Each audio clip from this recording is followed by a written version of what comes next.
All right, fam, it's your boy, ZDoggMD. We are here with Incident Report with a very special guest. I say this every time, but this time it may actually be true. Now, this is a personal, if this were American Idol, this is where Simon would be like, this is self-indulgent. And the reason is I have a doc on the show who actually is like bizarro me from a different dimension. So early on in my career, when I was trying to come up with something for ZDoggMD, like, who am I going to be? I need a name. It wasn't ZDoggMD. I was like, I want to start a channel on YouTube called Placebo TV. And I did a Google search to see, has anyone done this? Doubtful. It had been done. The Placebo Journal and the YouTube channel Placebo TV was done by one Dr. Doug Farrago, who is a primary care family practice doc at the time in Maine, and had a publication that reached like 10,000 subscribers of hilarious medical satire. I ended up getting the entire collection and going, when I grow up, I want to be Doug Farrago. Well, Doug is not only a really hilarious guy and a physician, he's a direct primary care pioneer. Direct primary care we've had on the show before is where it's a flat fee for an unlimited all-you-can-treat access to amazing primary care, True Health 3.0. He's an inventor, and he's a freaking renaissance man. And he's here on the show, Doug Farrago. Welcome to the show. Thank you, man. I appreciate being here. I really do. This is, let me throw this back at you. See, the difference between you and I is you have talent, right? So, and I'm serious about that. I want to blow smoke up your, the videos you've done, if I was 1/10 of what you were, I would actually be interviewing here would be my show. But your talent is phenomenal, and this is no BS. Your talent with the videos you've done, the way you interview, the stuff you've done, I watch and it's blown me away. So if I gave you anything towards that, great. I don't know. I might listen. I'm not that interesting, but your stuff is phenomenal. Look, dude. Okay, first of all, thank you. Second of all, you're wrong. So here's the thing. When I was trying to. I was so, burned out, Yep. End stage moral injury. And I was like, how am I going to use my own? I'm an oppositional defiant. I'm a bit of an outlier. I have to be a jerk. It's just who I am. So I saw this mess. I want to do something. I said, okay, I'm going to use social media. Who's doing this in medicine? Well, there was nobody. Ken Jeong, who right? Yes. Yeah. Yes, we can talk about that. Yeah. Later on. But he was the only example that I'd seen of a physician who'd been a mainstream internal medicine guy and then went on and did these things. But he wasn't talking about medicine. He was out with the muggles doing non-medical stuff, which was great. Super talented guy. But then I saw you, and you had this Placebo Journal, which was in comic book kind of format, like Mad Magazine. Right. And I would open up a thing, and there was this fake drug ad for Scrotox. Yes. It was Botox for your scrotum. Right. Brilliant, right? And I was like, you know what? Why didn't I think of that? And it was genius. It was to make those testicles shiny. It was just, dude. Because who doesn't want a shiny testicle? Exactly. And the bottom line is, when you see drug ads now, all my mind always did was like, okay, this is ridiculous. First of all, it's gouging. It's nothing new. How can I mock it? And so the only power I had at that time was to mock every freaking thing that I saw. And there was no one like you was out there doing it. No one was doing it. Everybody was accepting HMOs. Oh, they're doing good. Or administrators, they're out for our good. It's like, dude, it's ridiculous. And so I was employed by a hospital. I had no other way but to attack, but through the humor. Now, that still got me in trouble. Yeah, tell me about that, because I looked at you and I'm like, well, this guy's getting away with it. But so I multiple times, right? So I would, I remember, I think I told you, but Cigna, at one point we mocked Cigna. They had a great little emblem at that point. I think they're absorbed by somebody now, but it was a nice tree with all these leaves on it. And we made a mockery of what they did. It just shredded them. And the emblem was Cigna with one leaf, and everything was just dead, right? Then they came after my hospital. They were going to cancel the contract of the whole contract with the hospital because of what I did. Wow. And so, that I was called in, always called in. They had my own seat there anyway. And so it was back and forth. And later on, when I actually left, I actually went into the HR files and found that their lawyers and the hospital's lawyers saying, you know what? The Cigna ad our lawyer said the Cigna ad is not enough for them to cancel our contract, but it may be enough for us to fire Farrago. Wow. They never did, but they wanted me. Wow. So I can see their point. Listen, I'm mocking everything. Yeah. And it's going national Washington Post wrote about me, U.S. News and World Report. I'm mocking everything that they hold, that the administration of that hospital holds so dearly, and I'm shredding them. So why are they going to keep? I can't believe they kept me as long as they did. I never got fired. I've never been. But yeah, so they did, and I kept, when I went from that hospital and I went to another hospital for 5 years, I just kept doing it. So yeah, we did not hold back. The key was there were some patient stories, but it was never like the patient was injured to make fun of. A hippo was okay? The hippo or HIPAA? Both. Yeah. So yeah, all names were changed. You can tell who it was, and probably not okay. But we were in the first on. I knew the opioid crap was going on then, and we were doing stories like. My favorite Munchausen was a story. Okay, but this was what, like 10, 15 years ago? Yeah, this is 10. Yeah, at least. And so it's when I started. Yeah, my favorite Munchausen. Malingerers say the darndest things. Okay, those darn narc seekers. Right, those are the titles, and we had stories about them, and they were educational actually, because when you look at it, you're like, oh man, that was a great scam that guy pulled, and it was scams that patients who were abusing our narcotics, how they would come to your office and do. They were great stories. So we were ahead and knew that was a problem. So we would put that stuff out there. So we definitely cut a cutting edge. Definitely, I personally got in trouble, but it was the only way for me mentally to survive. Honestly, you talk about moral injury. I went through it in residency. I went through it in medical school. I can tell you stories about that. But I was burned out hard, and so when I was I needed therapy. This was my therapy. This is your therapy, right? Yeah. That was my therapy to survive. I didn't give a crap if anybody else laughed. I had a couple writers. Vance Lassie, great guy, used to write for me, and still one of my best friends. People would help me, but I would just sit back. I can just look at something and say, "Oh yeah, here we go." And so, and you do the same thing when you do, Vader and everything else. It's funny because you asked me when you came here. So does this bring you a kind of a joy, the creativity in the process of it? I'm like, absolutely. Yeah. Like there's shit we put out there that we know it's not going to get views, but me and Tom and Logan are laughing so hard that we're putting it out there. People aren't going to like it. I don't care. It's for us, right? Right. Because it's a kind of a catharsis. Now, what you were doing, this is an important point to put on it. People will get, you got in trouble and they yelled at you, this and that, but are you making fun of patients? No, you're actually pointing out through satire, which is one of the highest coping mechanisms and one of the highest teaching mechanisms in my mind. What is so dysfunctional in our system? If we can't even talk about it, and humor is a kind of a way to broach it without all the drama and the nastiness. I'll give you a story. I put in, it was in the journal. It was about, no, I didn't say it was about me then, but it was about me. When I was in medical school, it was back then University of Texas at Houston, and that was the Wild West. And so they brutalized medical students. And that doesn't happen as much today. That would not get away with the stuff they got away with. I remember I was an OBGYN labor ward, and this rotation, this one guy hated me. And it happens, man. People hate me, and that can happen. This guy hated me. Now, he knew about me. I used to be, I used to wrestle in college, box in college. I was going to be a pro boxer. That's a long story, but so he knew about me a little bit, but he just hated me, and I'm not sure why. He would, on call, brutalize me. I mean, he would not let me sleep, let everybody else sleep, and he'd buzz me to get him a pencil. Oh wow. Straight abuse. And just straight abuse. And then would mock me, during rounds. And what am I going to say, right? At one point, I went to the chief. I said, this guy's, he goes, well, you got to do what you got to do. I said, well, there's nothing I can do. I got to pass. So I get past it. I passed that rotation, and I'm on surgery, and I'm walking by with my new group, and he's walking by with his new group, and he stops his group and starts mocking me. Oh, wow. How's little Dougie doing on surgery? And then just starts, they getting them all to laugh. I'm like, are you kidding me? Wow. So I said, okay. And so one day I made sure I got it to the OBGYN hallway. I found where he was. And I caught him by himself.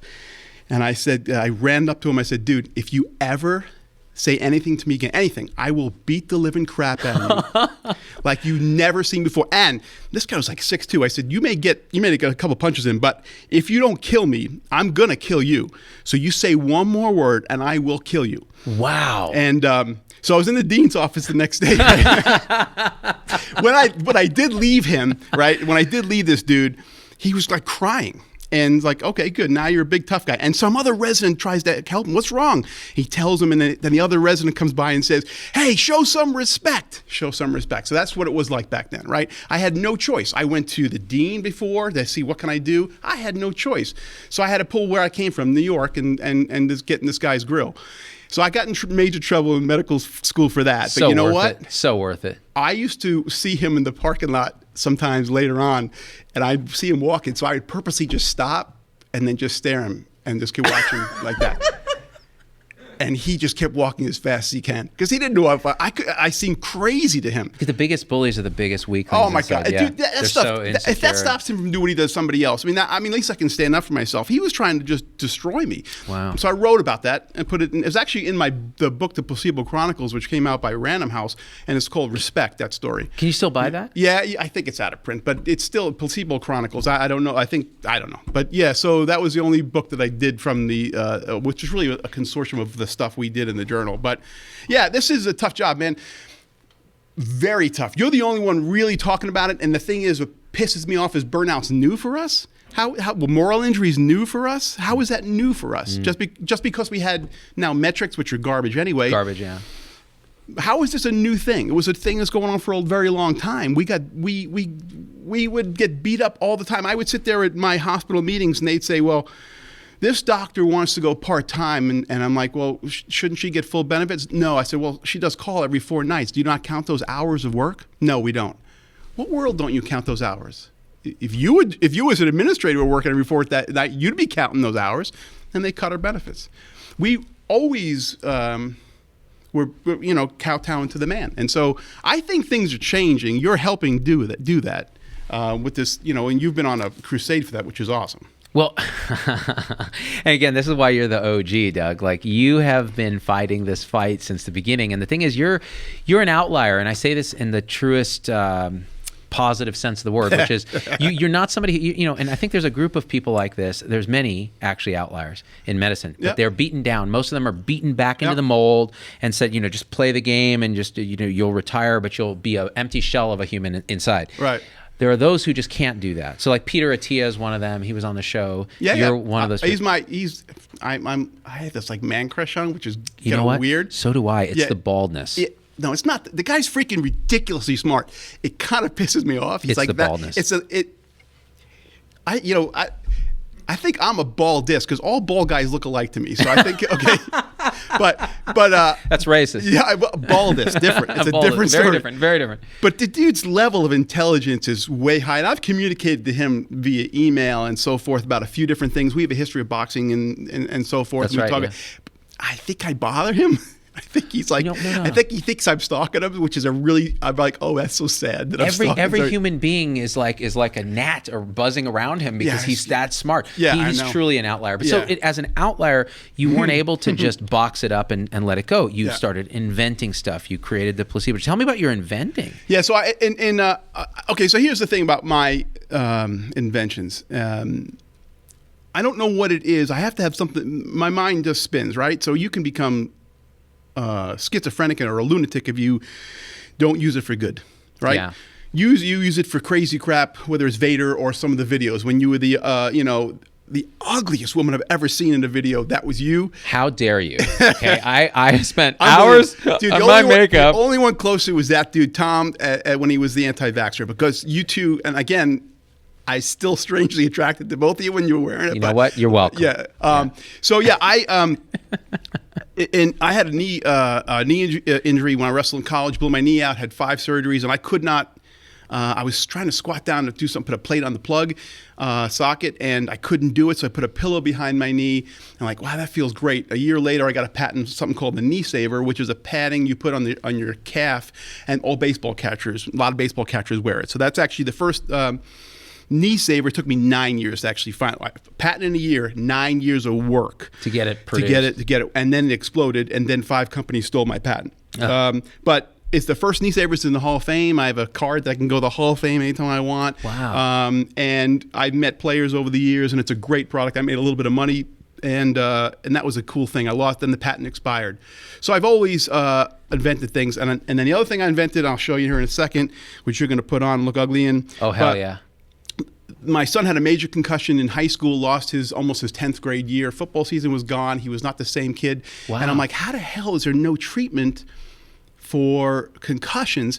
And so I looked at the research, and the studies on animal models and cooling the head after a concussion is there. Human studies are still pending. One just came out, said it looks good. So I talked with actually one of the companies that actually stole my patent, made peace with them, All-Star, and we made a product called the Cryo Helmet, which is cool. It's incredible, not only for, I don't know where I show this. Oh my God, that's Daft Punk as hell. So this is the Cryo Helmet, and that's just... Hold it up, Doug, right in front of you. So this is why I'm here, by the way. They're paying my trip down. I'm a vendor. I got to be a vendor, which is a humbling position right now, where I'm a doctor as a vendor. A vendor at the National Athletic... At the National Athletic Training Association Conference.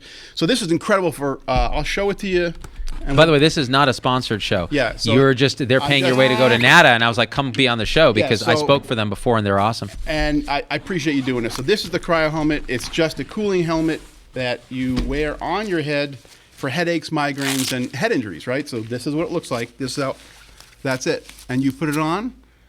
And how do you cool it? You put it in the freezer? It's in the freezer. All this is ice. It stays cold on your head for an hour and a half. And my daughter, who has migraines, wears this and goes to bed with it because it's so cool and relaxing. Yeah, I'm afraid this battle station will be quite operating. Isn't it perfect? It's so Star Wars, right? So you can pull it like... but still more Spaceballs. It is more Spaceballs. But so that's why I'm here. I invented the Cryo Helmet, but that's another journey. It's 7 years on this journey. It hasn't made it yet, and but it's going slowly, and that's just what, this is going to take it over the edge. But that's why I'm here. Can I tell you something? Yeah. Doug Farrago, I thought you were here for me. Okay. No. A. Yeah. B. My head is so flipping cold right now. Is it too cold? No. Okay. It's not cold enough. It's 100 degrees outside. Yeah. This actually feels really good. Yeah, and actually, all joking aside, I'm going to take this off because I feel like an Imperial Guard. Yeah. Ah! Oh, so it's just around your neck. Did you pull it around just this? Yeah, what are we doing here? I can't see. I don't know where. In the front, here. Here? Yeah, there. There it is. That's it. Yeah, there, you got it. Take it off. So it's really great good. for it's great for heat recovery. We have actually the and we don't pay anybody. We don't pay you, and we don't. They don't pay me really. And but they like the heavyweight champion Deontay Wilder wears it after he spars, and we were just watching Showtime, and he's there using it. It's like, okay, That's great, really awesome. Yeah, so it's really gratifying to see. It is. Listen, so inventing is a part of my life because it solves. You feel like you accomplish a project. It's something a puzzle you can figure out. And so for my son, and the concussion, and my daughter, then for migraines, this product's incredible for migraines, right? So if I can get a product, weirdly enough, now that can lower the medication burden on patients, awesome. So this has worked really well for that. Well, it's interesting because we had a physician inventor, Amy Baxter, on the show who created a product called Buzzy, which uses cold and vibration neuromodulation for needle pain. Okay. And it's a similar idea. And actually, she has a neck thing that's a cold thing for neck pain. But this is the first time I've seen it. I'll have my lawyer look at that. So we. I love it if you sue Amy. Like she's like the nicest lady. No, seriously, I'm here for that as a vendor for that. So that's why I wanted to come. I have to. I got to tell them I'm here. So that's why I'm here. It works great for migraines, but for me, again, solves that piece. The stuff I don't do anymore. So the journal's over. It was in 2001, 2011, Placebo Journal. And so all I do since 2002, I have a blog called the Authentic Medicine Blog, which I have now multiple writers. That's been going daily for 18 years. Part of my therapy. What's the website for that? AuthenticMedicine.com. That's extremely popular as well. And because I think we say the truth, where some other popular medical blogs don't. I got to be honest. You say some stuff on that blog that I'm afraid to share. Yeah. It's that authentic. I don't think it's cursing. No. Of it, but it's I think just truth. We cut. Listen. If you're not market administrators, you're not in this job. You're not doing your job. There's 3,000% increase in administrators since 2000. 10 to 1 ratio of administrators. I don't know. What do you call a bunch? A gaggle of administrators? It's a murder of administrators. A muggle? No. There's something called. What was the thing of pugs? Puddle. Anyway. A puddle of pugs? Yeah, something like that. So, I owned a pug, Doug Farrago. You're cutting close to the bone. Dude, administrators we used to go to meetings and realize it's the same show every meeting, right? You ever notice that, right? Yeah, Like every time you yeah. went to a hospital meeting, it was the same show. It was like that. That's when I came up with in the journal one time called, instead of the play, the producers, we did the administrators, right? Oh. As the head administrator, because it was the same act. They did the same act. The first person would come in and say what the problem with the money is and the budget and act, and then the second person would come in and it was the same thing, and then they would take their bow and they leave, and like we're like, we just saw this show a month ago. Oh my gosh! So we did the administrators as a It's play. springtime for CEO and Germany. That's your next level, dude. Yeah, take it to the next. The producers. Honestly, that is you've got, in my opinion, you got Vader that you're using, right? You have this, but you don't have you're not doing many skits yet, are you? Oh, we do a lot of skits. Which yeah. ones? So give me you an mean in example. terms Maybe of- I'm not thinking the same thing. So we did a skit called Acronyms, where we spoke entirely in acronyms. Yes. Okay. Good. Yeah. We Yeah. do I the remember that. metamojis, but no, we're not as skit based as you guys were, because you guys had a lot of stuff, like the dude with the PSA. Yeah. You're set up to do this.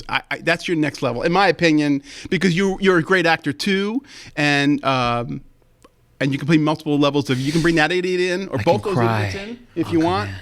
These two morons? Yeah. I'm seriously. Well, actually, no. That's okay. You did do it when you did the anti-vaxxer situation. That's right. And when she claimed, Oh no, that wasn't acting. That was real. That was Courtney. I'm sorry, Doug. That was brilliant. See that? That's brilliant stuff. I don't know if you get enough credit, or you should be patting yourself on. I will pat you guys in the back. That was brilliant. You know what? Coming from you, it means something, because you're the only person who could possibly mentor me in medical satire comedy, because there's nobody else who does it. There is so much stuff out there. Sometimes I wake up with a cold sweat. Like, I wish I had the journal again, because are you kidding me? I mean, Tell me some ideas. Give me some ideas and we'll produce well, I them. won't. Yes. Oh, let me give you a thing that you would. I don't even know how to mock this, but and I won't get too political, but the Democrats in the House of Congress wanted to force insurance companies to cover birth control. Now, there's some moral stuff and irrelevant. The point is, what would that cost an insurance company to buy birth control? First of all, it's like you can get it yourself, cash, $9 a month if you cash. It would cost them pennies. So what's the win there, right? They're going to win for pennies, and the insurance company will then charge people $100 more a month, saying we got to cover these luxuries. So the thing is, I would mock that, right? Yeah. So that's what we do. I do in the Authentic Medicine blog. But there's ways that you can be doing that. I forget the name of that site that does like Reason Gomer Blog? Gomer Blog. They're good. I get that, and they were very appreciative of us. We gave them some stuff at the beginning, and they were very nice. So I have nothing against them. And actually, I like the Onion style that they do. Yeah. One thing we didn't unique, do, yeah. we didn't do Onion style stuff. In Right. other words, we didn't do any fake stories. It was Right. either fake ads, but they were real medical stories that you can say, "Holy crap, that really happened." Onion does some good stuff, but there was like Reason TV does some funny stuff. Right, Reason TV. Is Yeah, pretty good, mocking them. There's Yeah. so much stuff to mock. Yeah. Whether it's the drugs. The insurance company. I mean, these are the medical axis of evil, right? So The axis of evil, that's right. Yeah. So you have the medical axis of evil is pharmaceutical, insurance, and then administrators. Yeah. Or hospital systems. Yeah, exactly. All day. It's shooting fish in You a never barrel. run out of material. No. That's the great thing. And No. Vader is great because he can say everything that we're thinking Mm-hmm. and behind a mask. And, I would just actually just spoke at the Healthcare Financial Management Association. Now, you would think, Yeah. Go I ahead. can see you rolling your eyes. You can think, well, this is going to suck. It's a bunch Yeah. of administrators who Yeah. have the bean counters. Yeah. Here's the weird thing. They are actually deep into how can we actually do the right thing and get paid. And that's the problem is so far you have to do the wrong thing to get paid. You have to cut staff. Yeah, you have to treat doctors Yep. and nurses like commodities. Yep. You have to basically kick the patient out too soon or keep them too long. Right. And so what if we actually aligned incentives with that, and then those guys can do the accounting? Well, it would actually work. It would. And here's the difference between you and I. You're a good person. Okay? So you still are altruistic. I can see it in you. So I can see I feel like I'm like Darth Vader myself, right? I can still see the good in you. And I didn't have any left, right? So I would never talk for them just because I need to rip on them. Yeah. And I know I'm going to piss them off, right? Yeah. So Well, that's not gonna I didn't stop have me. it. Yeah. No, I get it. And you're not that you've held back much at all, but that's why I didn't get, I think, I didn't get the talks and stuff like that because, and I'm banned from the AFP for things I've said about the AFP. So I mean, whereas I did a keynote for AFP. Absolutely, right? So interesting, which is fine. I mean, it's just let's fine. Talk about I'm this, yeah. not as wealthy as you, but that's fine. I'm totally. Wait a minute, you have a legitimate Big Lebowski bowling. Yeah, that's about all I can own right now. I don't own that. Yeah, I have water. Yeah, Doug Farrago. Dude, you've done it right. And I'm not saying my way was better. My way was worse, much worse. Okay. You see, the truth is, your blog's called Authentic Medicine, and that's because you're always authentic. You never compromise. I've never seen you compromise. And the only way you compromise, and it's appropriate, is you will say, well, listen, I still see patients for a living. Yes. And therefore, I'm not going to curse. I'm not going to do all these things on the show that are going to be, that'd be difficult for patients who see me as their So my direct primary care practice, I've been filled for 5. I've been doing it 5 years, filled for 3 years, and you have to be careful about that, right? So I'm still been in practice now my 23rd year, my 30th year in medicine, and I have always kept on the line, right? So I said I wasn't fired. I actually was fired my second job when I was employed.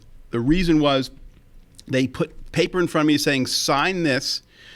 And I looked at it and it said, we're going to use a third party that's going to optimize your coding and billing. And on the bottom, you hold them harmless if it's wrong. Oh, so if they overbill or something, and you're the one who goes to jail. Yes. I said, I can't do that. They actually fired me. Wow. And then I had to get a lawyer. And on day 20, it was like 30-day notice. On day 29, they said, okay, we're not firing you. And I had to go back to work, which is a bummer. I really should. That sucked. You were like, I'm out. I could have been sued. So I do still always. You got to be careful, right? Because you are not protected as a physician. Honestly, though, you are not protected. The board is not your friend. They are not your friend. No, you they should are not understand this. No, they are not your friend at all. They have a quota. And they can say they don't, they do, and I can get in trouble just saying that. And the truth of the matter is, if they want to get you, they'll get you, and they will. You have no. If they got you on anything close, you're going to pay. Yeah. And you've got to go. You've got to bring major lawyers in with you to get out. So I think you have to be very careful. Somehow I got away with it with the journal. I actually don't think I could have done the journal today without the board getting me. Honestly, I've had multiple letters from the board. Is that true? I have. Yeah, and it's always anti-vaxxers who say that I'm unprofessional. And apparently there's a professionalism statute in Nevada. And there should be, but there has to be some, obviously... some rules around that. So, yeah, exactly. If you say a stupid joke in front of a patient, you could get in trouble. Yeah, and that's... listen, when they're your patient, I can understand unprofessionalism. When they have nothing to do with you? No, I get it. But no, you're that's a level of what you did. So the balls that you took to go after them is unbelievable, massive, like massive. I like that. What was that thing when we were kids that you bounce around on? Oh, the thing where you're hippity hop. Yeah, you got hippity hop balls because come close to the mic. Yeah, you got hippity hop balls because the bottom line is that's a bold move.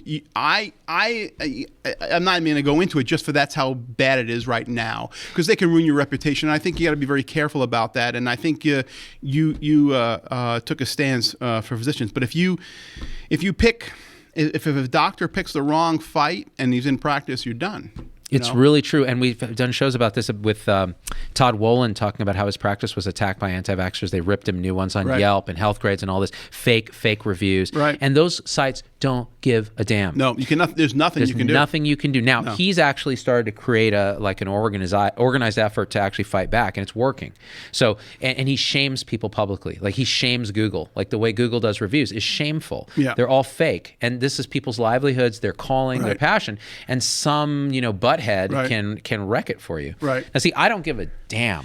Yeah, and I think that if you taking that stance has some courage, and there's going to be people biting back on that. And that's fine. But I don't think it's courageous because I am not dependent on patients for my livelihood. Yeah. If I was, would I be as courageous? I don't know the answer to that because I have to support my family. Right. So this is the thing. I think that's why I only see patients on a voluntary basis now. Because first of all, it keeps me angry. I love to teach. Right. I feel like I can contribute something to the team and to the patient care. But really, it's because I can't take money for patient care because then I'm now beholden and I can't say things that I want to say. Right. Like if Stanford offers me a position, I won't take it a paid position because, well, because then what if I say something about, say, I don't know, I do a show on abortion and I piss off Stanford? Well, yeah, you're done. I'm done. You're done. And same thing would have been with me with the journal right now. If I had done something in the journal that they know it was mine, I was editing it and creating that. So some of even the faking, the fake ads would have got me in trouble, right? Because I could have been mocking not the pharmaceutical company, but I'm mocking the patients that take it. Right, which is not right? true. Right. Right. Well, so for example, you're mocking certain stereotypes. I had a great idea, and I think it was my first fake drug ad was COPDers, they're going to smoke anyway, right? Yeah. So what if we just, on the inhaler, put like a little tube that you can just put the cigarette right at the end of the inhaler, right? So it's not only an inhaler, but they're smoking while they're doing it. Because they're going to smoke while they're doing it. Smoke event? Yeah. So it was actually, the discus had a smoking thing at the end of it. It was, or I had one where a COPD, they're so, CO2 was so high. I mean, we actually created the COPD terrarium. You put them in like their own like fish tank kind of thing with the plants. It'll like accommodate their oxygen CO2 exchange. It's like you could actually seal them up. Oh my God. And it works out perfectly. Dude, why do we think so alike? So I've never said this publicly, but I think it's an amazing idea that I would patent if I could.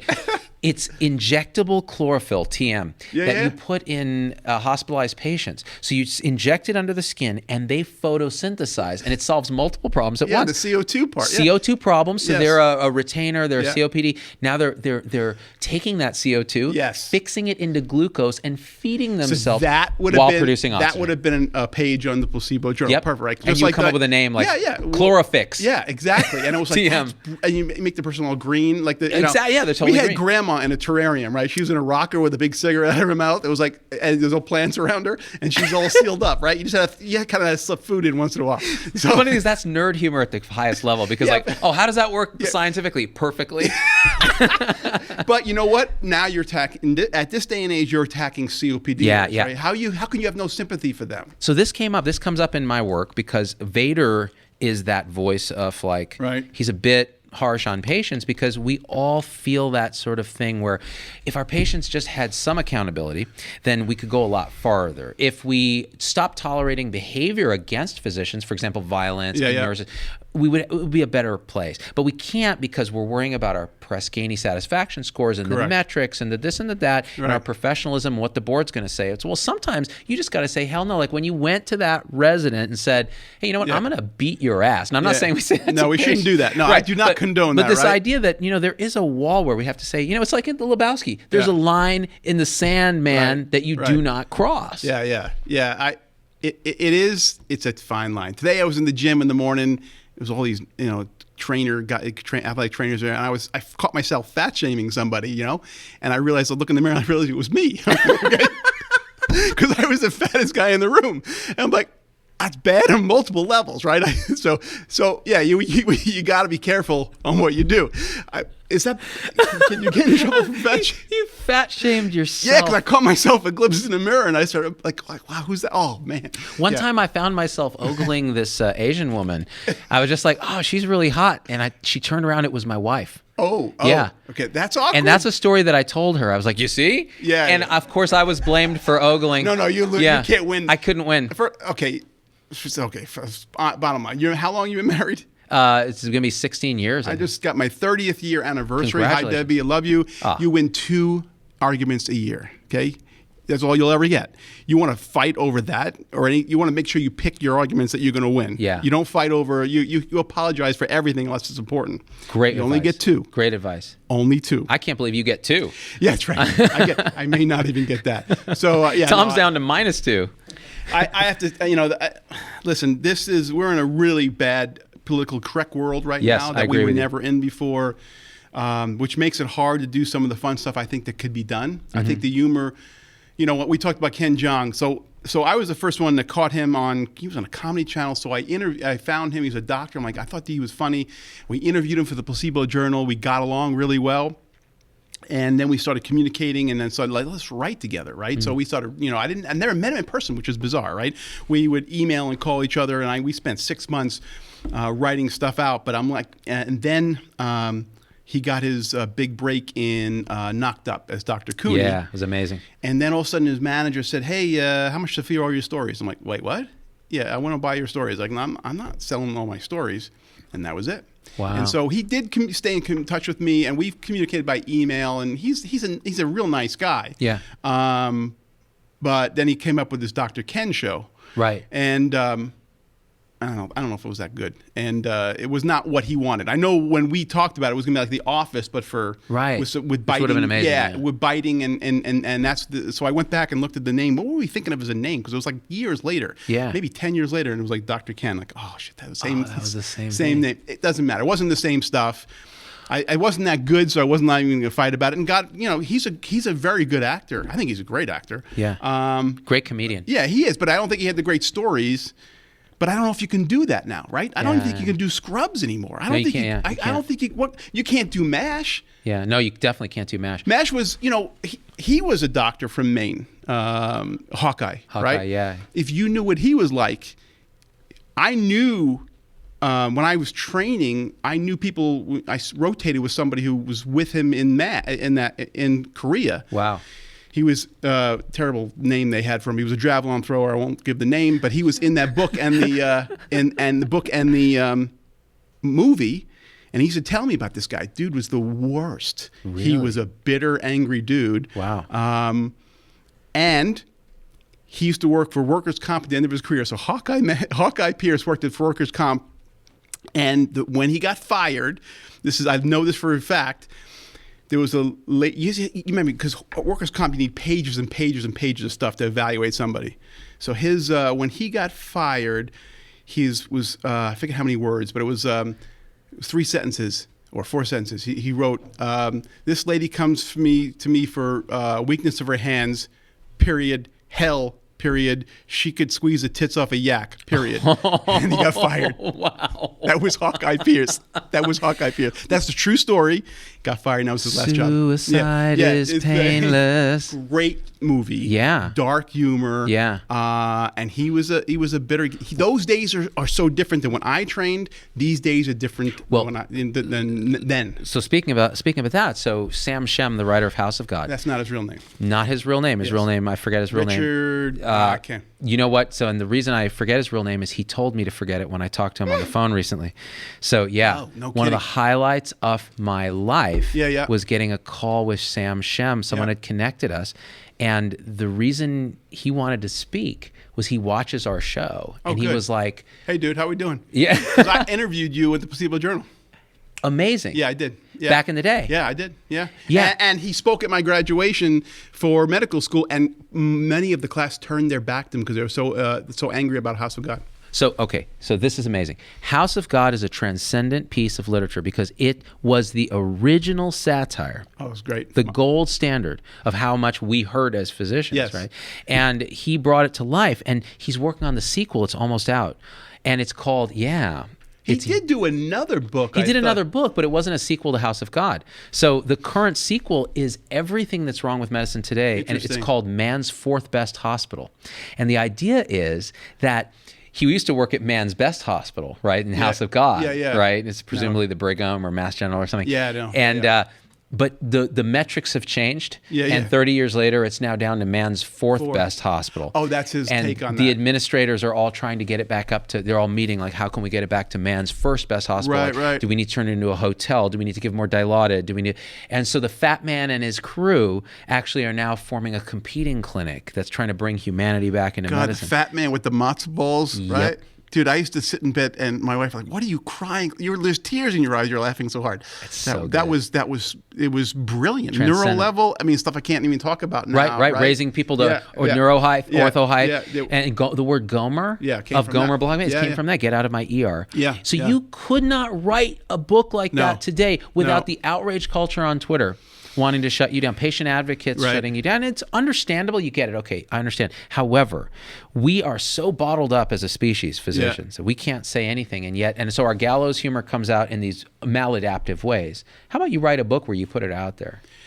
Yeah, so I have to see what he writes because, he... I remember talking to him, and I'm trying to think about that interview, and I think what I found from that interview, he really had turned toward not exactly who I thought he was. A much nicer guy. I guess that was wrong the way to think about it. But I mean, very caring, thinking, and he was bothered by some of the things. He was definitely shaken, even back then, right? That that he didn't even know students had turned around, and he's bothered by that what he wrote. At least what I remember, and I could be wrong on this, but that it hurt some people because he's a very caring dude. That's what I remember talking to him about that.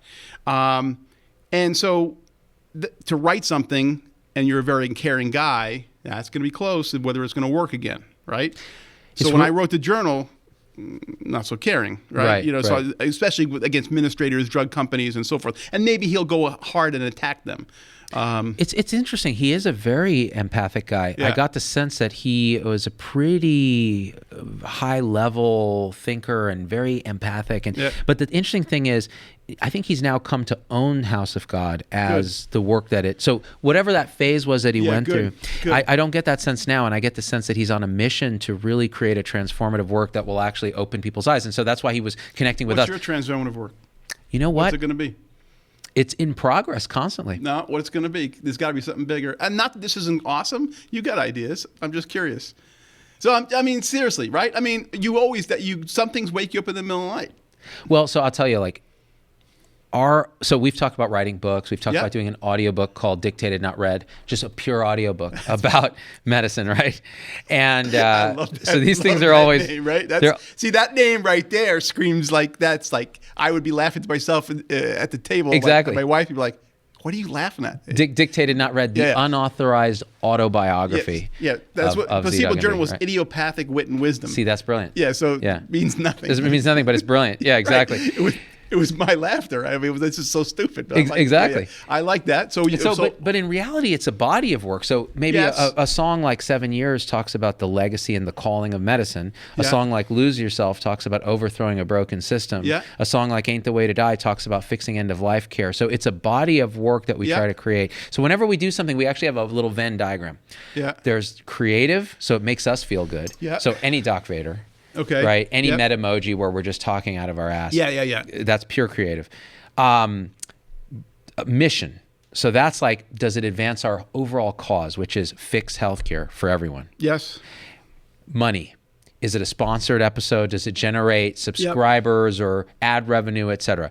If the three overlap, that's a no-brainer. Yeah. But more often than not, nope. It's one or the other. The things we hardly ever do anymore are just money. We used to in the early days because we need to support the show. Yeah. Now we have a groove. We have supporters that really pay the overhead. Yep. And so now we're free to go creative and brand. And if it happens to make a little money, wonderful. So let me ask you, I think I mentioned this before in email. Hollywood's has come talk to you. Great. See, this is, okay. You mentioned this when you talked about Ken Jeong's show. Yeah. Dr. Ken. Do you think Dr. Ken had creative control over his own show? No, zero. Zero. Yeah. And so I've been approached multiple times by multiple people, whether it's a documentary, whether it's a reality show, whether it's a movie, whether it's whatever on TV. Multiple times. That's impressive. And I've had conversations. Well, it's because I'm extroverted and you have a big following. You have a big niche. And they want to kind of suck that following. They do want to, but also you're talented audience. too. Listen, I even had somebody. There's a show. I think I mentioned this to you, but out of nowhere they call me. It's a big cable show. It's going to be live. Cable show with doctors talking. I don't even know what it was. Whatever. And I'm like, I don't want to do this. It's not what I do anyway. I mean, not that I wouldn't take a chance at something, but I'm like, I don't know. Why would you want me? I'm an old man already. But all right, let's talk. So they talk to me. I'm like, I had no interest. This is the best part. This ends great, right? I have really no interest, but I'll go through it. I go through the thing. I'm like, I don't need this, but I'll go through it. They interview me by Skype, and I'm like, okay, guys, I'm going to move on. You probably have no. And then the person who in charge of the whole thing, the runner, whatever they call them. Yeah, the showrunner. Yeah, showrunner. He's like, gets on, listen, we love you. Great. Don't hear from months, right? It's like, it reminded me, then I get back to them. So what happened? Oh, yeah, we got things all ready to go, and they still won't say they're not going to take me, which is great. But it's like that Seinfeld episode where Kramer is like not getting paid, going to a job, and he's not even getting paid. They have to fire him. He's like, but I don't even work here. And he goes, that's what makes it so hard. It's like, I didn't even ask for the show, right? I didn't even ask for you to come talk to me. And they make it such an ordeal. Yeah, and make it an ordeal. I didn't even ask, and I'm like, and you still don't give it to me, like, and that's what makes it so hard. It's like, dude, it's amazing. Yeah, I'm like, whatever. Welcome to that industry. Oh my God. It's a sick and rotten industry. So this is what I learned. I learned that very quickly. I did a few of these interviews, and I realized these people will take all the control from you. They'll make you look like an idiot. Right. You will betray your core audience, which are the people that I've worked for 10 years to grow the Z-Pack, this 2 million people across social media. And so the closest I came to doing that was just going on The Doctors a couple times, that show The Doctors. Yes. And look, I got to talk about Health 3.0. I got to talk about this stuff. I made some jokes. It was fun. They asked me to come back and kind of co-host it for a month. And I was like, I looked at the response to that and I realized, this is not me. I'm dumbing everything down to the lowest common denominator. Right. I'm on crappy daytime TV. I have no control. And my own tribe, I can say anything I want, and it matters to me. So I was like, no, I'm not going to do it. And now if I get approached, I'm like, nope, don't do that. Not my thing. And it doesn't matter. And honestly, because Mike, see, this is the thing. When I was young, I wanted to be famous. It was like what I wanted. Yeah. I was like, Doug Farrago, if you can make me famous, I will do anything. Yeah. All right. $20. I will take a hit for the team. And then I hit 40 and started to actually get kind of famous. Yeah. And I realized fame is terrible. What's wonderful is having a purpose and an ability to influence for that purpose. Right. So quick story about that. So this morning, I've been flying around. I'm real tired. This morning, I got in at 3 a.m. last night because my flight was delayed. And I got up at like crack of dawn to get on another flight here so we could be on the show and so I could see these guys and do some content, which we're doing. More about me. Really about you. Yeah, okay. 1,000% about Doug Farrago. You know it. Yeah. You know. I don't need this. Pinch your cheeks if I could. Enough of me talking about you. Talk about me. Exactly. So here's the funny piece about this. The Southwest flight is empty. The woman announces overhead, there are going to be 60 empty seats. So please pick a window and an aisle and don't sweat it. No one's sitting in the middle. So I'm sitting on a window and a woman comes and sits in. There's nobody else. And she sits right in the middle next to me.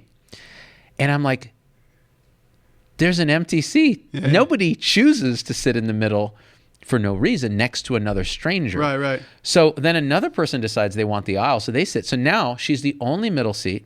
I'm crushed against the window like always on the cattle car Southwest. I'm already tired. I'm like, this is just weird. I'm looking around. There's all the middle seats are empty. I almost want to jump over one and sit in the middle seat because it'd be better. And the plane lands. We don't say a word. I'm like just listening to podcasts, catching up with work. And she turns to me and goes, by the way, I'm a big fan of the show. Cool, though, right? And my first response was, wait, so this is why she sat. And I was vaguely like irritated. And then I realized, wait, what an amazing gift. That's a really cool thing. That she actually didn't say a word. And she's like, I wanted to respect your privacy, but I also wanted to tell you. And I didn't think that if I were, and then it turns out she's an occupational therapist and she does all this great work. And so fame in itself is terrible. Having a purpose and a connection and ability to influence people is awesome. And I think you do that with authentic medicine. You definitely did that with placebo. Yeah. And because you influenced me, and I was this young, impressionable doc who wanted, and I was like, this he's saying what I want to say. You're doing it now, and I'm just waiting for you to take that next leap. I just can't wait now. I know there's I don't know what it's going to be. The videos are awesome. They're a lot of work for you. They are They're a lot of work. lot of freaking work. We love it, yeah. Yeah, so, and I know that's harder for you. I'm just wondering, I'm just thinking out loud what you're going to do. Even a 5-minute sketch show would work. Even a 2-minute sketch show would work. You know what's weird, Doug, is like, the people ask me this all the time. So what's the vision for 5 years? Like, what's the next thing? And I'm like, you know what? The way me and Tom and Logan work is we're in this moment where we're lucky to have any of this stuff, any of this influence and ability to do what we love. We go moment to moment. So one day Facebook will come to us and say, you know what? There's this new subscriber channel we want you to alpha test. Let's do that. Suddenly our show is all 50% private subscribers where we get to talk. You talk about like saying whatever you want. To my supporters, I will say shit that would get anybody fired. And they are sitting there going, I agree with you. You know what? But we're all in this closed group. It's great. Best time is good. I know you because I've sat in that seat in a sense. And the best time is when you three get around and have an idea and just laugh your ass off about an idea, right? There is something about the community of people like-minded, sardonic, sarcastic, just even mocking yourselves when you do it. That's what gets missing for every superstar too. You think about these guys that started out as whatever, it's Vince Vaughn and Farrago in the beginning, right? We're doing swingers, right? I'm sure they missed those days to go back. Your money and you don't even know it, man. Yeah, that was a great, right. So, but the way they could do, now I know he's doing every Lion King and everything else, but I'll bet you he'd love to go back to the days. Maybe he wants to be younger again, but go back with Vince Vaughn and just write and have fun and do this stuff. And you're not losing that. That's good, because I think that's with you guys figured out a way to do that. It's going to be incredible. So that's awesome. It's fun, man. And that's why these two clowns are still along for the ride, because we can't break up the band, even though we're back and forth to the Bay Area. We're in Vegas for another couple months. But the truth is, this is a team that it actually works. Right. You could harp on different things and go, well, we'd be more productive if we worked 8-hour days and did this and this. But we don't work that way. Creatively, we're best in the morning, then we edit in the afternoon. Some days we don't do anything, and then I'll just do shows from home. And if we have the physician mentality, which is more work solves everything, you break it. If you have the attitude of like, I create for this purpose and I'm doing it, then it actually comes more naturally. So that's one of the creative. I'm sure you experienced that with Placebo Journal. Yeah, so you probably had deadlines and stuff. The hard part is the stupid crap, right? It's the administrative crap, and so maybe I shouldn't be so hard on administrators. But I feel really bad for administrators. I'll be honest, it's a hard job. But that's, I don't want to do. I'd rather be the creative part, and that's not always realistic. And so writing, I had like Vance and some other people do it, and that was. And I'd write as well. But once I started getting back off writing, like even with authentic medicine, I'm writing less because so many other people want to write. I'm like, I miss it because so I have to jump in and do some of that. I work in spurts because you can't work consistently all the time in the creative mode. I don't know how many doctors are creative. I have no idea how that is. And some people do it in different ways. But for me, it's definitely like I'm a big swing where I can hit a bunch of things. I mean, I've written 4 books. I have another book coming now, and I have another book that's fiction that I've been, I'm always doing stuff to kind of, listen, the job is an algorithmic job that you need the knowledge base as a physician, but you got to work algorithms. You can't say, okay, you know what, I'm going to treat this patient with gummy bears and Kool-Aid and see if that works. You have to follow. You can't be creative on how you treat people. That's delicious, Dougie Fresh. It is delicious, but you can't be. You have to do it. And obviously, you got to do your job as a physician, right? So your left brain. How you not left brain as a physician. You can't all be the Patch Adams thing, right? Yeah. Which was Robin Williams. By the way, did you ever talk to Patch? I've talked to him via Twitter, but not in person. Oh, that's fun. Oh, he's a pretty intense guy. I think he's got a great heart, but I used to call me a lot when I was doing the Placebo Journal. I'd be like on the phone, like with the makeup and like doing work because he'd be go on and on and on. And it's like, dude, I wish you worked out Robin Williams because he was so much more fun. Oh. So, okay, but you can't do the Robin Williams thing as a physician. You can't. You'd be done too. We talked about that before. You're out. Yeah. You can't jump around and make funny things. And if the wrong person gets pissed off, you're going to the board. You're going to get suspended. Yeah. Have that right side to be creative, what you're doing now is a whole different world. And I'm not sure how many doctors do that. They do it maybe in different ways. For me, it was what we just talked about. And I definitely go in spurts where I'm highly creative, and then I go where, I want to kill myself. No. Well, let me ask this as we close up here, because we've been going. Man, this is a great conversation. This is like inside the actor studio for weird medical parody people, of which there are 2. Yeah. Maybe 2.5. Yeah. If you count Tom. He's not quite a doctor. Tom, I haven't heard you talk at all, and I'm kind of pissed about that. He can't. He doesn't have a mic. He doesn't have a mic. Oh, that kind of sucks. We used to give him a mic. Yeah. But then I learned better of it. Yeah. But no. So let me ask you this question, Doug Farrago. What advice would you give? Because I'd say actually a lot of doctors are creative, but it's stifled and it's beaten out of them. What advice would you give to up and coming people who want to do the stuff that you've done and that maybe I'm trying to do? Yeah. You are more than a doctor. Leave it at that line. You're more than a doctor. So that can't be your full identity. If it's your full identity, you'll live and die with that identity. And I think you need to do other things to keep yourself mentally challenged, to keep yourself sane. And you need to do that other stuff, whether it's painting, whatever, hiking, it doesn't matter. You're more than a doctor. And we get locked into just you're a doctor, and that becomes everything about you. And I think you'll lose your family. It's hard. It's a hard job. Make sure you expand out so that you're more than a doctor, because so many people forget that. That's actually brilliant, wise advice. And just made it up. Pretty freaking good. It actually could be. It reminds me, like, what was that joke? The guy goes to see the person at the top of the mountain and climbs for days to get there and to find that great advice, and he says, what's the meaning of life? The meaning of life is like a box of cherries. He goes, I came up all the way here and you're telling me life is like a box of cherries? And the guy goes, I mean, it isn't? Okay. Maybe we don't have the answer. That's it. Dude, who knows? That's my thoughts right now. I've been around a long time. These gray hairs are for a reason. I've seen young doctors come up to me with DPC. I've seen doctors, hear me talk. And my only advice is that, you don't pigeon yourself. Enjoy your job, but, it can end at any time. Enjoy your life as well. And we're going to put some links into some direct primary care stuff, some of your books, the cryo helmet. Yeah, I'm very proud of it. Actually, all BS aside, I am very proud of that product because I think it's helped a lot of people. Do you know what? You know what I'm proud of? And thanks for putting me on with that. Oh, it's my pleasure. Hey, come on, Doug. You're I forgot my wallets. I swear. Yeah, that'll be $500. That's what Ferris, Tom Ferris, he charges that, right? Too. Oh, does he? It's like $100,000. Oh my gosh. Yeah. So here, I want to pitch you my last thing as we go. Yeah. I have an invention too. Go. And it's important to people who are follicularly challenged like myself. Yes. Listen, it's very hard to get enough transplanted hair up here. Yes. And my hair is innately curly with many split ends. Yes. So here's the pitch, the pupae. Yes. It is a pubic hair toupee because pubic hairs are lush. Yes. They always grow back no matter how much you shave them. They have beautiful split ends, lustrous hair. Why can't that be a thing? I think that'd be tougher. I think you'd have more luck creating a pill to shrink your head so the hair you have kind of... That's actually an interesting angle. So you have a miniature head, but whatever hair you have left covers it. Well, yeah, because my backup plan was the back hair transplant. But it'll have to do.